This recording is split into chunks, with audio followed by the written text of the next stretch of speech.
Here's my take. For around 15 years, many American leaders, including all three presidents in that period, have believed that the country was too deeply entangled in trying to reorder the societies of the Middle East. They felt the more pressing challenges were rebuilding America's industrial base at home and confronting the rise of China. Yet, here America is, once again, fighting a war to reorder a society in the greater Middle East. And like Iraq, Afghanistan, and Libya, this seems unlikely to turn out quite as its proponents hoped. Why does this keep happening?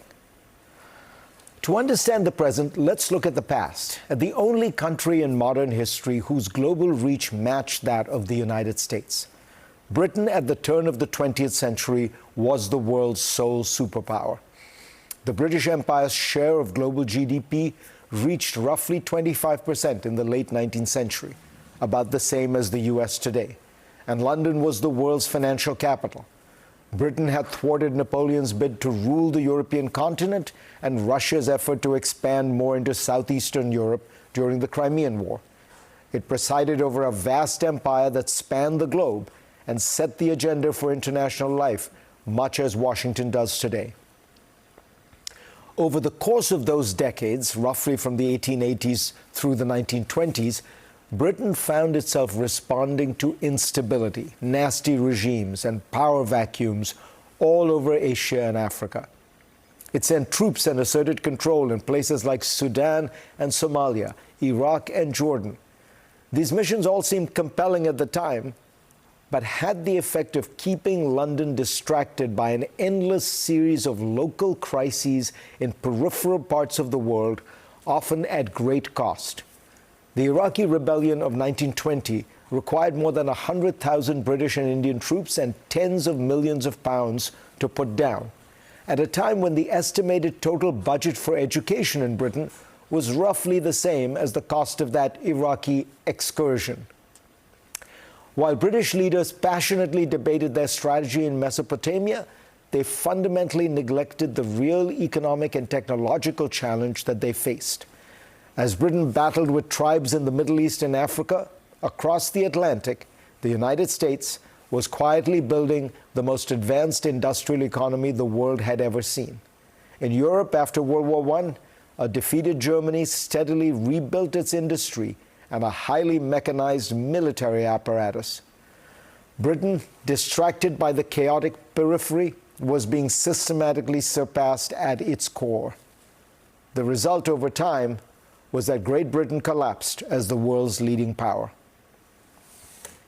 America today is at least as powerful as Britain ever was, but it is succumbing to some of the same imperial temptations.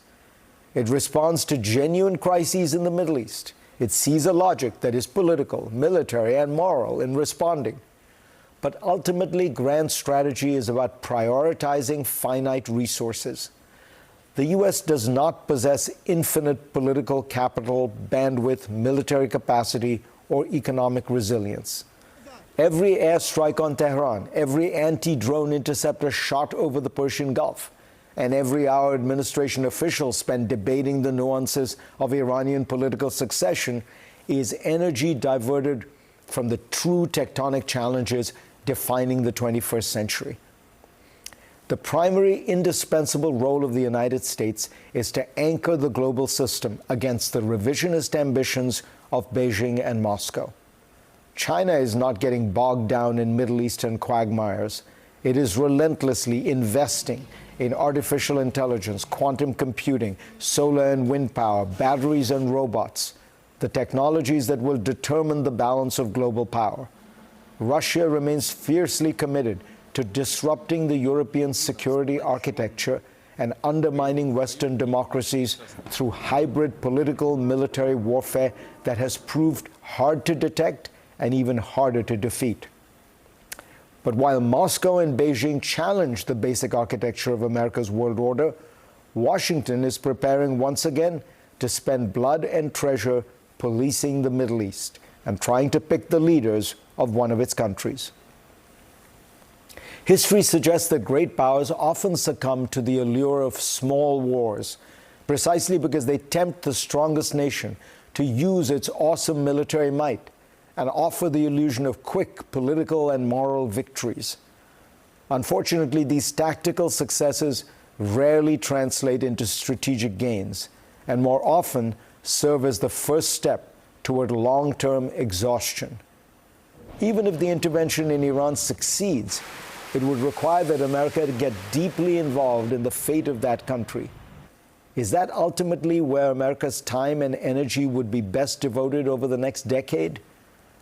The lesson from Great Britain is clear. Great powers do not usually fall because they are conquered by foreign armies.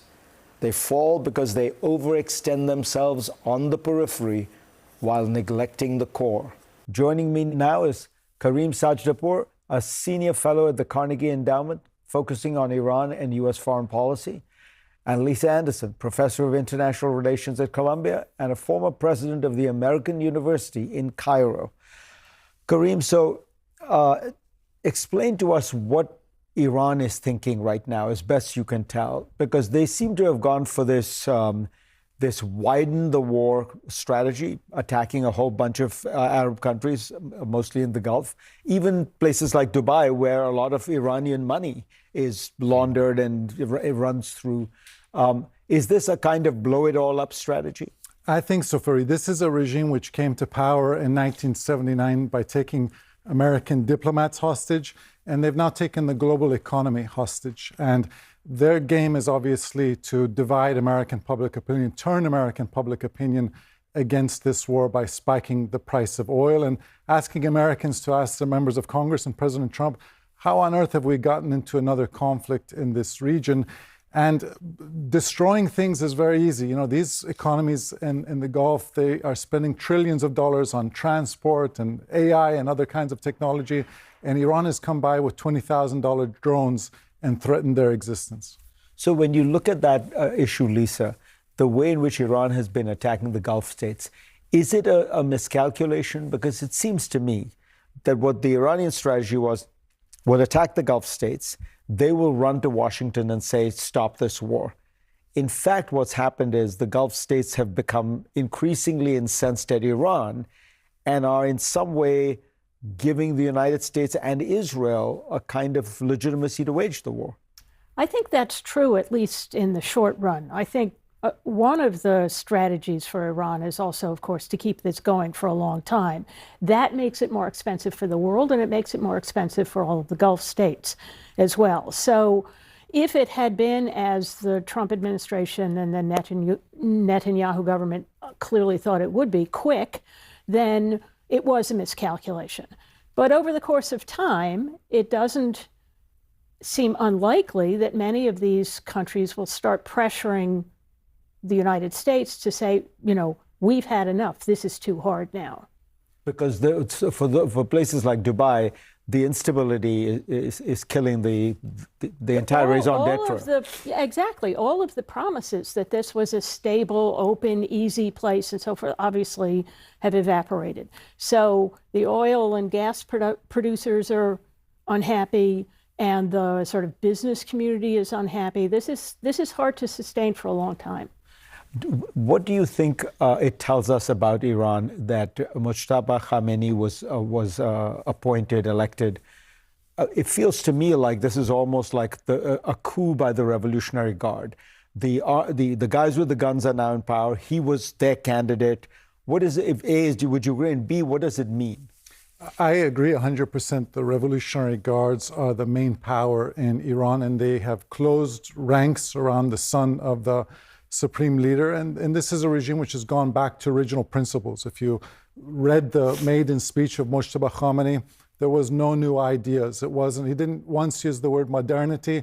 He used the word martyrdom and resistance, something which a majority of Iranian society is not interested in. That's the ideology that's gotten Iran into this mess.